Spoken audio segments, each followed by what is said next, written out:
good, whatever day it is. I'm not too sure when this is going to be out, but number 2 of 2025. It's crazy. Man, oh man, time is flying. It just doesn't stop for anything.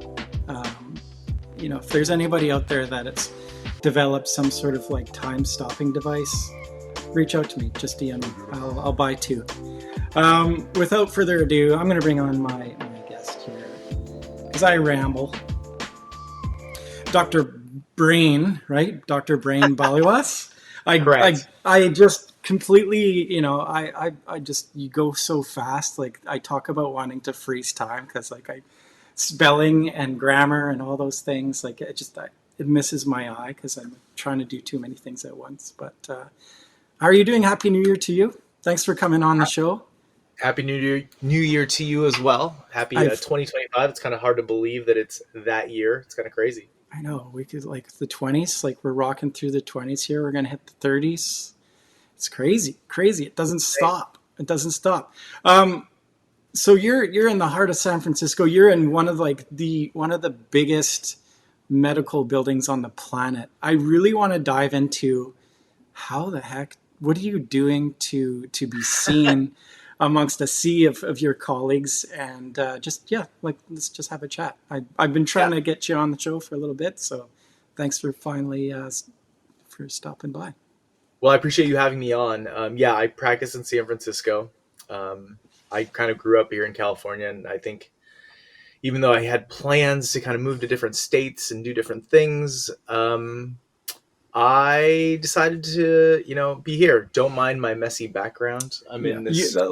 Talk a little bit about what you got going on the board there, Brad. We're actually currently expanding our office, and so part of that is bringing on new team members. We just took on a new office manager, and that meant kicking us out to this. This used to be our old lab. If you could see this room right now, you'd be like, wow, you guys are really living very glamorous here. This is a temporary cabinet. This is a temporary little drawer here that keeps all our stuff. It's not fun. It reminds me of like the Jeff Bezos early Amazon days, when he's in his garage. I've seen the pictures. He's got the little, the board. He's got the felt pen. That's what we're doing. There. Yeah. We're expanding in this giant building that you're talking about. It's 450 Sutter Street. It's kind of well known because we have 26 floors, and I want to say there's over 140, 150 dentists. It's hard to keep track of how many because of all the group practices and all the turnover. The practice is closing, the practice is opening. It's a huge dental medical ecosystem in this building. How do you stand out? What are you doing? And I've talked to our mutual friend Presh about there's you're working a lot with the community and things like that, which I just think it's brilliant. But dive into that. How long have you been at the practice? What's gone well? What's your challenges? What do you find the biggest challenge? Well, we bought the practice in 2019. Which is an amazing time because we've had to deal with transitioning from the previous doctor who unfortunately passed away. And then in 2020, there was this small thing that went around that kind of put a damper on things. I don't know if you guys know about it, but it was called COVID. I don't know if you guys had COVID. No, we didn't. Yeah. Not up here. But we had to deal with that. There's always something. And, what's interesting is you just asked, how do you stick out? And I love and hate using this analogy, but I'll use it and I'll tell you why I love and hate it. There is a Starbucks almost on every corner of San Francisco.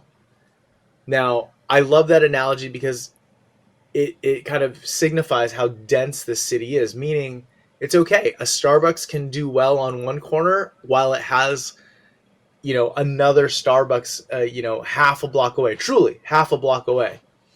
I hate that analogy because it also implies this feeling of commodity, meaning coffee is coffee is coffee.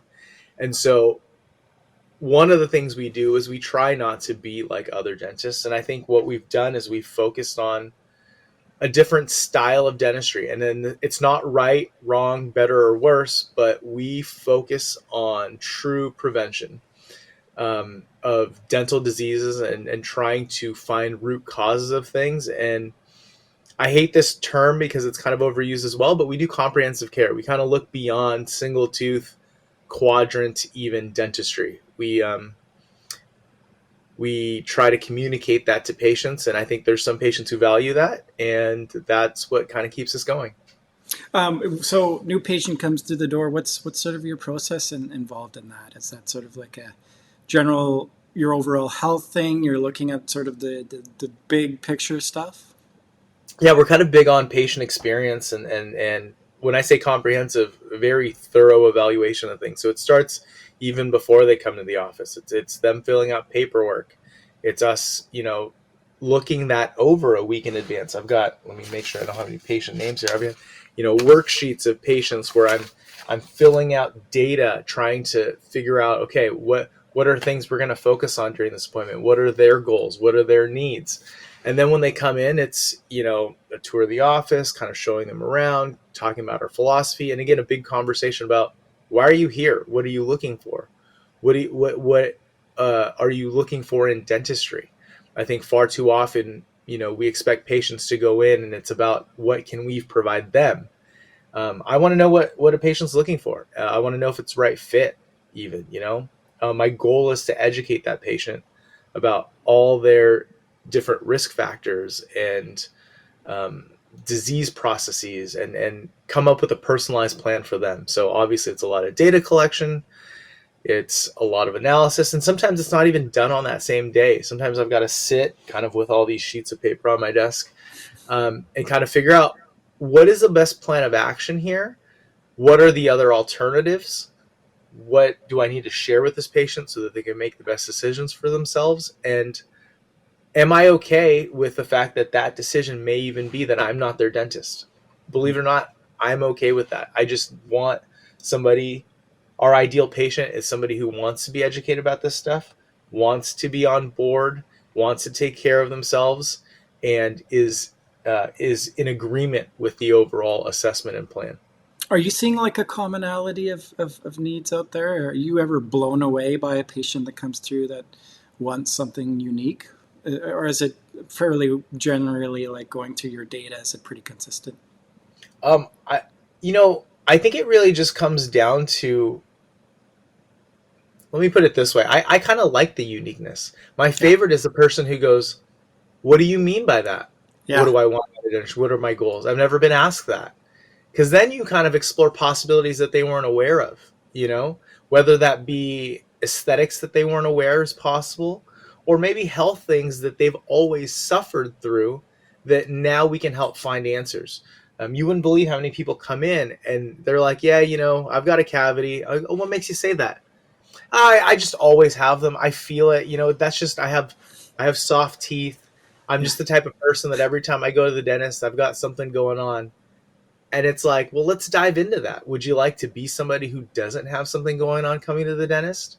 Are you how far are you willing to go to not have dental issues? Like, are you willing to talk about the products you use at home?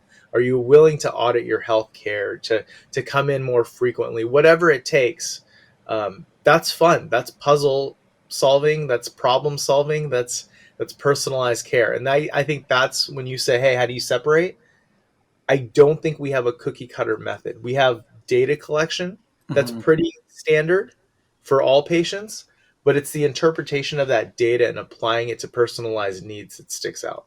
What are you using to capture this data? Is it just spreadsheets and taking a look at papers spread across your desk, or are you diving into your practice management and doing reporting? Like, what does that look like?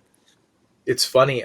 I feel like when you're trying to create something or trying to push the envelope in an industry, sometimes resources aren't available to you.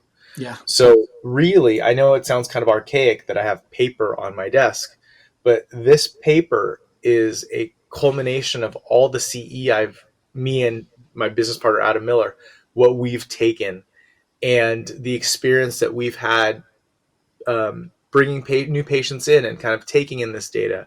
The stuff that we learned in dental school in terms of the order that treatment plans should occur, and also what fits our workflow best. And so I would say that right now, and this has been in development for my entire career, really. But what's happening with it now is it's finally starting to become a little bit more tangible. Right. Could this be software? Could this be a spreadsheet? Absolutely. But sometimes you've got to work through the analog Yeah, to kind I of agree. develop and solidify that before it becomes something really kind of There's something to digital. be said about having something tangible too, I suppose, right? So it feels like it's more accounted for, maybe. Yeah, I think it also allows for a little bit more variability, change, adaptation, because we don't always have the answers. Like I said, right now we're pretty comfortable with this intake. I'm looking at it right now, and it's just an order of like, what is their chief concern? What are their goals? And then in terms of like hard data we're taking, what is their blood pressure? Do they need a med consult? What's their medical dental history? Do they have allergies? Personal information going into head and neck exam? Do they have emergency urgent needs that need to be addressed ASAP? And it just keeps going on into like airway assessments and whatnot. And I think I equate it with, and I'm sure everybody has read by now Checklist Manifesto. I equate it with complex things that need checklists, like flying a plane or performing a surgery. Um, we wanted something standardized that said, look, I know we've done this thousands of times, but we want to make sure we don't miss anything. Let's just get through this. And then now, when that patient's not at the office, when you said, what is it? How is it laid out? I've Hmm. got papers everywhere. I've got x-rays. I've got an intraoral scan. I've got a CBCT. I've got photos. In theory, that's where the work begins and the patient's not even here, Hmm. right? That's where I can sit down. I can put things into a shared cloud folder and bring on specialists. I can upload things to a lab and get designs. That's really the the meat and potatoes of what I think makes comprehensive treatment planning special. The challenge becomes, and I know you're a marketer, the challenge becomes how do we how do we communicate that to the patient?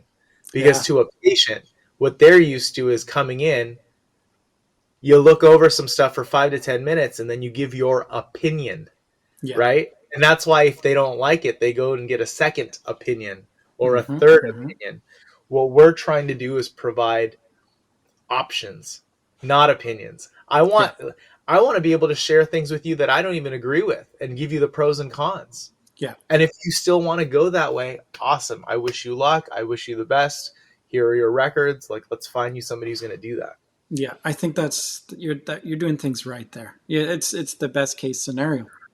I always struggle to say, and I promise you, I'm not just trying to be humble.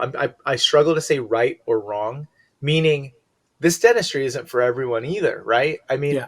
if everybody in public health, for example, took this much time to go down this route, we would have huge backups in terms of access to care and whatnot. So there is still a need for different types of dentistry. I think we just kind of saw value in this, and we have a market that I think is willing to um, pay and pay a fee for the knowledge that and education we're providing, and so that's why we're doing it. I honestly don't think it's necessarily better than people who aren't doing stuff like this. Well, I would argue that you're probably seeing a lot higher case acceptance because you're being transparent. Um, man, you go anywhere down the street right now, you're being sold something, right? Walking through the mall, like, um, I think it's kind of a breath of fresh air if it's, here's the facts, here are the options, this is what we can do, and if this isn't suited for you, then what did you say? How many folks are in the building? Yeah, there's at least 140. Like that, I can Yeah, know for sure. I sat in the directory downstairs and counted. But yeah, you're right. There's other places for you to go. yeah, I'm and in certainly not terms the of dentist for the patients that you want to take in, you want to have partners in healthcare, I guess, right? You're a partner in their oral health, and that's essentially what you're aiming for. it sounds selfish, but I just also want to share the accountability, right? Yeah, Like we as dentists sometimes we kind of take it on ourselves to, we put in a crown, and all of a sudden, it gets recurrent decay or needs to be replaced down the road. We're going, oh, what did we do? It's like, well, no, this patient is responsible as well. They've got a set of tasks and responsibilities that affect this crown just as much as the burrs and handpieces and prep techniques and materials we use in our hands. Yeah. So, along with that is the decision making. I think that this should happen. Do you agree? Do you have concerns? Let's discuss this. Awesome. Do you have any questions? Are we going through this journey together? Perfect. Yeah. So in a sense, any crown that gets delivered, it's not my crown and it's not the patient's crown. It's kind of like our crown, Yeah. I like that. That's a good way to sort of position things. Where are you finding the challenges then? Like just in general day to day, like what hurdles do you wish weren't there? Yeah, it's tough. I mean, not to get political, I am in California. Some of the biggest challenges have been government regulations, taxes, that kind of thing, trying to run a small business. We're kind of growing up in a time right now where anybody who's doing things successfully and trying and making money and growing a business, the term CEO now is evil. And so it's tough trying to battle against that. I think that's the biggest thing. But if we were to go the opposite way in terms of practice right now, I think the biggest challenge is because we're trying to do things a little non cookie cutter. Like I said before, we don't necessarily have the resources that are able to provide us what we need. I'll give you an example.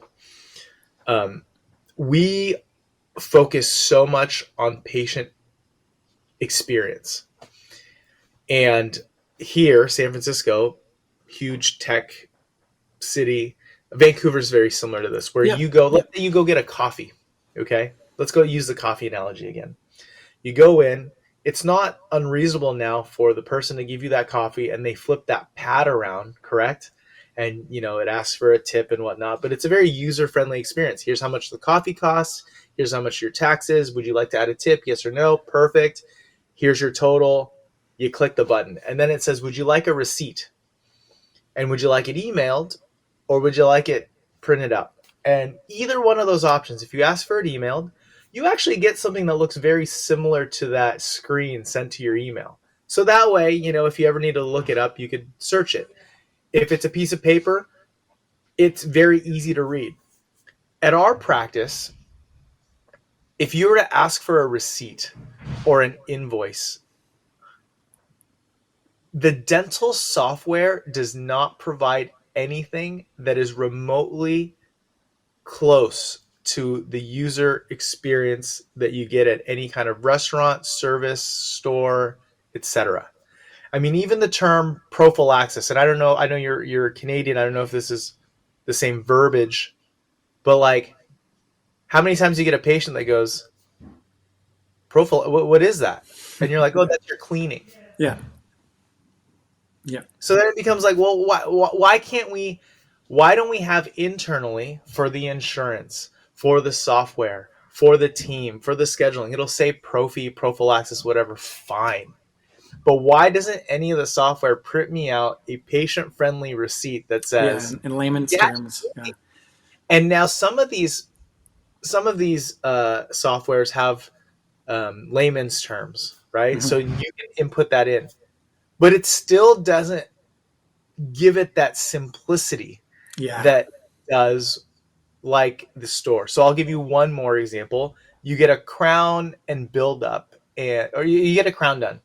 You get your invoice because you want to submit it to your FSA, HSA, or whatever.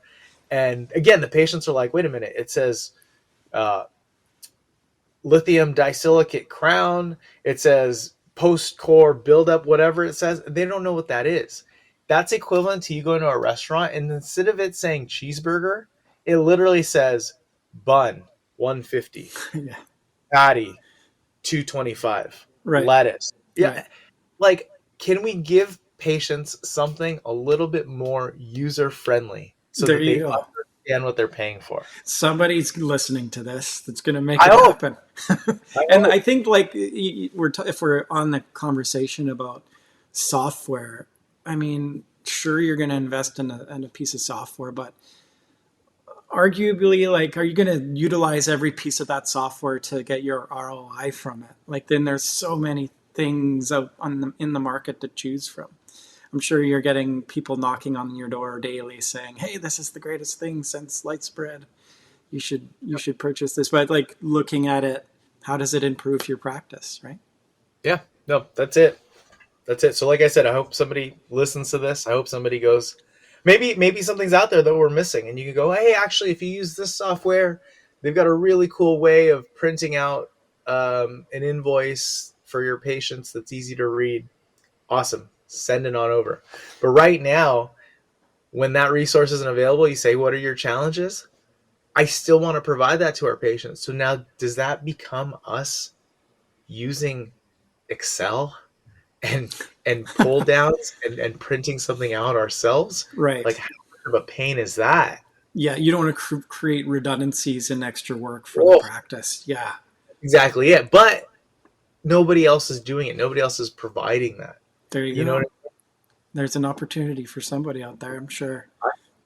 Well, that's the other challenge in dentistry as a whole is the opportunity sounds great, except for the fact that coming up with that software, the ROI isn't there. There's so many dentists in this world, but it's not enough, I think, for somebody to invest in software that does this kind of stuff. And then on top of that, of the dentists that are there, how hard is it to get dentists to take on new software, to Sure. bring this on? And the Think about team to buy CDs. into it, right? Teams to Yeah. buy into it and training. Somebody new comes to the practice, they've got to be trained. Like if there's some, And needs to support sadly, there. how many dentists even care? Right? Yeah, Like, yeah, right. how many dentists go, yeah, I see what you're saying about the receipt thing, but my patients don't have an issue. They're okay. They can learn what a prophylaxis is and what a Right, right. and that's the thing. I'm not saying it's bad, because if it was bad, we'd do something about it. I'm just saying it's not good enough. It's particular to you and your needs, right? Yeah, It's just absolutely. not good enough. What are you feeling about some of these, like even the technology, where it's not open like it's not open platform where you have to buy all of their widgets in order to play with their technology. Like that must be extremely frustrating, especially now we're expanding on this digital age. We got 3D printing. You talked about CBCTs, like intraoral scanning. How important is it that all the technology like works together? And like if you wanted to buy like from one company versus the next company because you like an intraoral scanner and you like this other guy's CBCT, like how frustrating is that? It's pros and cons. I don't think one's better than the other, because if you take a closed system, at least there's accountability and responsibility. So if your scanner doesn't talk to your 3D printer, for example, in a closed system, you can call that one company and say, "Hey, what's going on?" And they, in theory, play a little bit better together. Sure. You know, at the same point in time, yes, it does kind of suck that you've got to buy all their stuff, and those tend to be priced a little higher. And I get that. Now, the open, obviously, you can pick and choose what you want, but sometimes it's hard to do accountability and say, hey, here's what's causing this issue, or trying to figure out if they're compatible at all, or if file types are the same and are read the same way. I don't think there's a right or wrong answer, but this is I'm big on the free market and capitalism and whatnot, and so it's one of those things where the truth will come out, right? And Yeah. so I can name some very open systems and scanners that have policies in place and treat their customers terribly, you know. And I can also name some closed systems that people thought, oh my God, I would never go that route, but they're actually pretty handy. So you've got to figure out what works for you, and then, in a sense, vote with your dollars, right? Yeah. Things that You're right. are popular and useful, people will pay for it. If somebody comes up with a better system, hopefully we all switch and support that company. What do you value the most when it comes to equipment? Is it the equipment and capabilities itself, or the support you get, the training you get. What do you like top three things? What do you value the most when you're looking at, purchasing something? This has changed over my career. I think when I first got out of school, and I think the misconception everybody kind of gets led to is like you want the best, right? So like you want to buy a 3D printer. What's the best one? Yeah. What is the one that is quote unquote the best? And as I get a little, as I pass the decade mark in my career, what I really value now is a company that cares about me and that is ethical and does things right and that is there for the test of time. Because who cares if company A sells you the best 3D printer, but then in 2 years they come out with another 3D printer that's better and they stop servicing or stop creating parts for your first one. And you haven't even gotten the ROI out of it yet. Yeah, right. Well, that sucks, right? And so now, even from a dental materials standpoint, anything, I love companies that are truly invested in us. They're looking out for the dentist. It's a win-win. It's not a predatory relationship. And so that's what I value more. And it tends to be okay, especially as technology catches up. You think about TVs. There was a time where we used to argue, no, plasma's a better TV. No, Right. it's LCD. No, now it's LED, right? Like Yeah, that's what right, it is. right. And now you go to the store and you can buy a TV that's solid for like $200. But if you remember $200. that same Yeah, yeah, that same TV used to be like 3,000. yeah, or more. And there's a huge difference between the 3,000 and the 200. Yeah, Now, think like iPhone's the same way, right? yeah, We used to go, man, I got to get this iPhone 7 because it's got this new camera. And now you're like, hey, the 16 came out, and you're like, what's different about it? yeah. And the features, the technologies, the improvement isn't enough to justify it. So, we're at a time now where you think about CBCTs. Is the difference between the best and the worst CBCT that much different? Probably, if you take the extremes, but for the most part, they're all doing what you need them to do. So instead of going, well, I want the absolute best, I'm going, who provides the best service? Who, when I call, I can actually get on the horn with someone to help me. Like a human, even. That's it. Like, I want service. I want support. Who has a history of not allowing you to sell their technology to other dentists? Yeah. Who has a history of quickly coming out with something new and stopping service here? Who has a subscription model? Who now is overcharging you monthly for these things? Yeah. Who has parts that aren't autoclavable and that they're disposable? So now they're making money off that's $500 for 3 new tips, right? Yeah. Those are the factors that we have to take into account rather than, oh, is this accurate down to 25 microns? It's like, yeah, I get that. I totally get. I'm not discrediting that at all. But in the end, I'm starting to lean towards people who are in companies who are here to help me. Yeah, and not playing games. Not playing games, especially reps. I mean, oh my God, no offense. I know you worked for I used to be. We won't say which one, but yeah. Somebody sent me this photo. They asked for a quote for a piece of equipment, and then they ended up buying a piece of equipment from somebody else. And that original person who gave them the quote was like, "Hey, why didn't you tell me? I could have matched. I could have lowered this to." Why didn't you then? Yeah, you know what I mean. Like exactly. Yeah. Why do I have to do my research to get you to give me your best price? I get it's it. because you're being, and I've seen these guys out there. They're all. I'm not going to swear or anything on this, but they're greedy. They're greedy, and they're just waiting for the opportunity where you miss or you don't, send your quote to other folks, right? They take advantage of the trust. And I have a huge problem with that. That's kind of one of the reasons why. Yeah. Do you guys have that in Canada where you go onto the lot and you're like, hey, I'm interested in this car, but the price that's on the car is not actually the price. It could be higher. It could be lower. This is why companies like Tesla are so cool. It's like, no, this is what the car costs. Do you want to buy it or not? And Yeah. if you do, go ahead and buy it. And if not, no big deal. Yeah. But why is it that like, oh, well, this scanner, I let me shop it around and let me do this and can you include this? It's such a Well, every it's advantage of us. what's happening, and I'll kind of give you like a sort of a background. Is there's this old school mentality. It's the old school sales guy mentality where they're looking for margin in a product, and they are really trying to angle it so that they can make the maximum amount of profit. So where their ignorance lays is that guys like you and and your colleagues out there, like how quickly can you jump onto your phone and yes, make another phone call to a different company, but do your own research and find out whether or not this guy's trying to hose you. And Yeah. the ignorance that some of these idiots have out there, especially when it comes to these guys marketing these products, oh man, I've got stories that I won't get into because it drives me bonkers. It's just like, do you guys not have like, you guys are running the industry like it's all about taking care of you guys on the front line.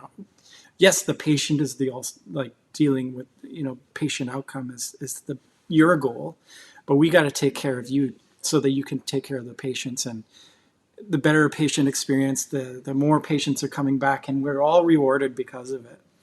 Totally.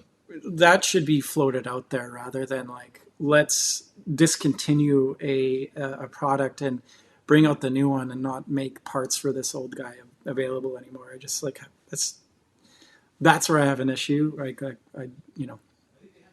and I see that across, like I've seen it across these, and like it's not everybody, like it's not every company. Not everybody, but It's that's not why everybody. I choose the ones who do that less, I should say. Yeah. There's a really And cool documentary on Netflix called Buy Now. They kind okay. of talk about this planned obsolescence, how, and this is true. Like, if you go into my dad's kitchen, if I go home to my original house and I go into his kitchen, I'll never forget it. I know exactly where it is. If you open this drawer, he's got this hand mixer. Do you know what a hand mixer is? Yeah, It's yeah, got yeah, like yeah. two little The paddles and two it's, little guys that spin. Yeah, yeah, yeah. yeah, okay, you beat eggs with it or Yep. cake Make mix a or cake. whatever. Yeah, yeah, yeah, yeah. Yeah, he has it and it kind of clicks into this little thing and it's got a place for the little, okay. This thing was built in the 80s. It's like I think it was made by like Oster or who knows, I forget the brand, Black and Decker. Sure, uh, that works. but this thing runs like a champ. And if you look at it, if you needed to fix it, it's got screws so you can unscrew it and easily open it and see what's inside. And Yeah, if a wire comes loose, you can solder it back. It's this thing runs, and it's never. I can't remember the last time my dad's had to like fix it at all or do anything. If you buy a hand mixer today, oh, it's gonna. Yeah, I know where you're when going, but I'll let you expect finish. it to break. I bought an air fryer 2 years ago when that air fryer thing was kind of like a fad. And all of a sudden, like the thing's chipping, it stops Oh, I know. working. It's a disposable air fryer, which is wild. It's wild. Yeah, So that's kind of what's happening, I think, with dentistry now. Is you get these companies. The focus is not on building a product that lasts. The yeah, the focus is building on a product that works well in the short term that may need to be replaced, or something that you can sell excess disposable things, that attachments, whatever, to kind of build up sales. But even these companies now, they're not selling parts. I won't say which company, but we've had a couple things where we call them like, hey, I just need this little hose that goes into your whatever. And they're like, oh, well, you don't sell that separately. You don't sell that separately? Like, yeah. You're gonna have their tech guy come out and charge you $1,000 to show that's up, it. and yeah, Or these things that have a very instead of screws holding it in, it's got tabs and little fragile things. So that way, if you take it apart, there's a good chance that you break it, or something's glued, so you yeah, can't take it apart at all. It doesn't make sense. yeah. And unfortunately, I think like we go back to the conversation about the TV. Like everything's built to break down, and then you got to buy the new one. That's the way it's going, and where it's where it became apparent, like this is ringing home for me, is like the bloody well Christmas lights, man. Like every year I gotta go buy another two strings of bloody Christmas lights. It drives me nuts. It It's almost great. makes me not want to decorate Christmas anymore because like I just remember as a kid going and putting the same string of lights up for like 10 years. And now, like, after 2 years, you got to go and chuck. Like, how much waste are we making, too? Which is, That's another it. Watch conversation. this documentary. Yeah, Watch the there. documentary. Yeah, You I'll enjoy check it out. it. And what is it called, babe? It's called Buy Now. Buy Now. Okay. And it discusses all this stuff. Yeah. Correct. I'm just going to get so mad. Ain't like I can just sense it. Oh yeah. Great. Now that we've covered all the sort of like the sticky points, like what do you love? What do you love about being in this industry? I like connecting with people. Honestly, I mean, it's so fun. I this week I had a patient who I remember when she was dating her now husband. You know, when they were not even married, and now they just had a kid this past month, and she's exhausted taking care of this newborn. I think that's cool.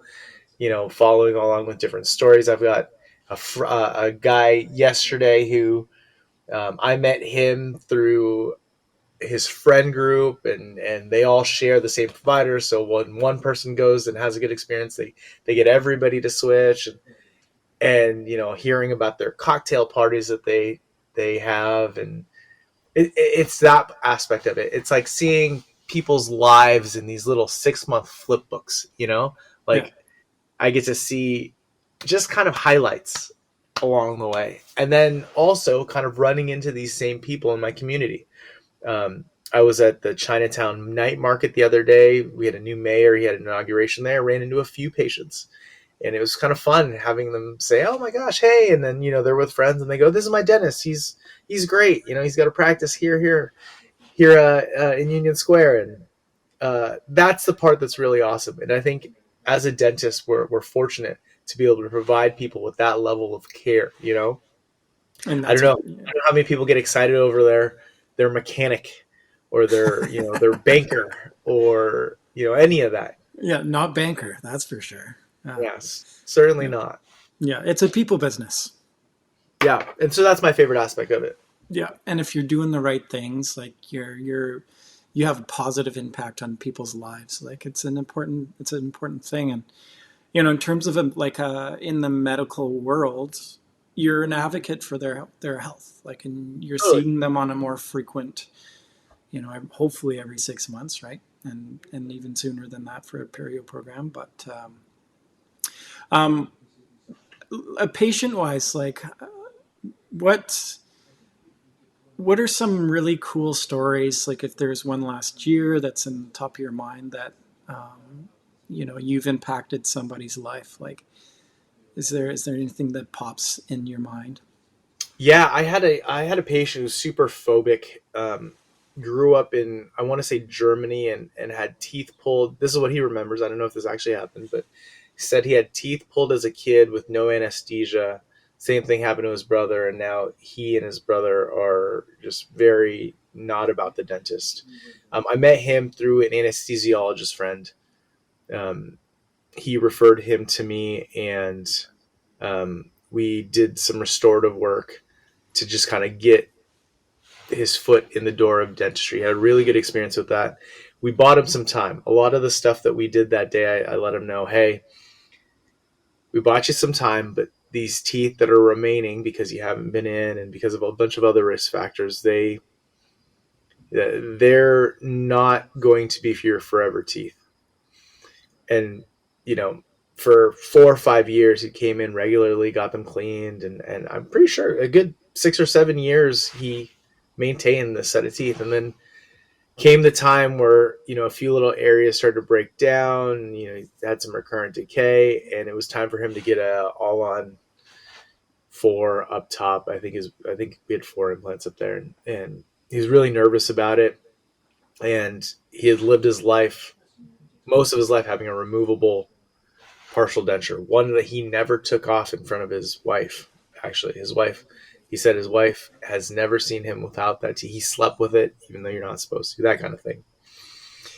And long story short, after the surgery, after restoring him, after getting the finals in, I mean, the guy's just so happy. He periodically sends pictures to the office. He texts them, hey, thanks. This is my first steak that I'm having. I'm with my daughter, and we took her out to dinner to celebrate, and just a bunch of those. Like, hey, I'm out with friends. Here's this. I'm out in Mexico. Here's what's going on.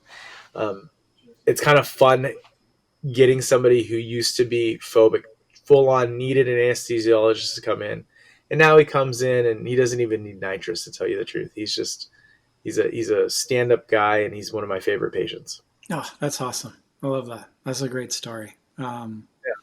You think about that, right? And somebody that is maybe a borderline dental cripple, like the brain turns that off, right? Like you don't know what you don't know, and like finally, and like there's so many people that are afraid of coming into the dentist too. Totally. Yeah. So yeah, it's fun. It's fun meeting patients who you can change their viewpoint on dentistry as a whole. I mean, it's fun giving them a good experience and kind of letting them know that it is possible. It's possible to go to the dentist and have it be a positive experience.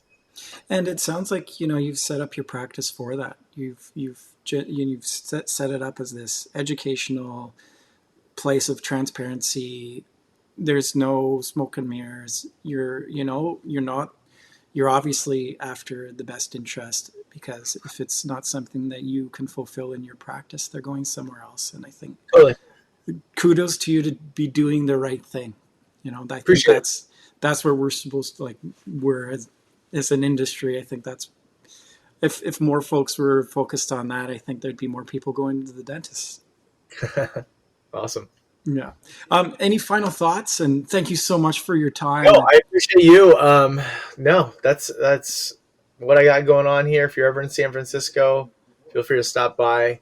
If you're ever visiting, our website's got some of our favorite restaurants, bars, sushi spots. So feel free to check out our website for that. There's not a lot of dentistry on there, but there certainly is a lot of San Francisco fun things to do. And now that's sort of like your marketing, how you've set up, like you've collaborated with locals. Like, I think that's pretty smart. Yeah, it just kind of goes in, it kind of coincides with our idea of educating people. Our thing was, do we set up a website full of, hey, this is what Invisalign is, and this is what a crown is, and this is a veneer. People get that elsewhere. And I wanted to make a functional website. Adam and I really wanted to put out a site that people would visit and kind of have fun doing. And so if you look on there, it's a little different. Awesome. I love it. Thanks again for your time. Really appreciate it. No worries. Appreciate you. Yeah. We'll chat soon. Hopefully, you'll come back on sometime. Done. Thanks.